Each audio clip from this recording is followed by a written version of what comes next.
Good morning. Thank you, Chairman Metcalf, Chairman Cohen, members of the committee for the opportunity to give a few brief remarks. House Bill 1506, the bill before us today, would make English the official language of Pennsylvania. If this bill were to become law, we would be in good company, joining 31 other states that have already done so. The legislation would require all official acts of state and local governments, including the printing of government documents, to be communicated in English. House Bill 1506 would also prohibit any level of government from enacting a preference or the appropriation of taxpayer funding for any language other than English, with the following exceptions: promotion of international commerce and tourism, when the public health, safety, and justice requires use of another language, instruction in foreign language courses, or for English as a second language classes for students. By making English the official language of Pennsylvania, we create a common, consistent means of government communication for society that by the day is becoming increasingly diverse.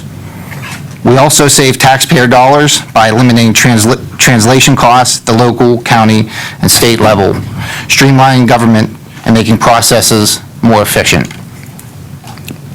The role of government should be to encourage residents to learn English, not to use their money to support continual translation. Let me be clear. House Bill 1506 is about official government acts. If passed, the bill does nothing to restrict the use of other languages at the home, in private businesses, or in foreign language classes across the Commonwealth. And it is overwhelmingly supported. In fact, it has 80% support in Pennsylvania and 81% support among first and second generation immigrants nationwide. Here inside the Capitol, I found that we rarely consider legislation with that kind of consensus across party and demographic lines.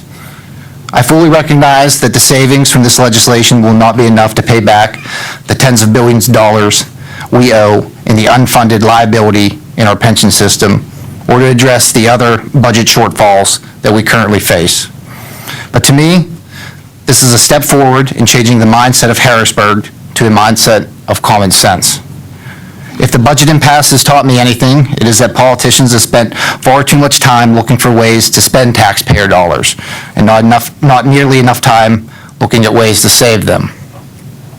And far too much time looking at how to grow and complicate government processes, and not enough time looking at ways to make them more efficient.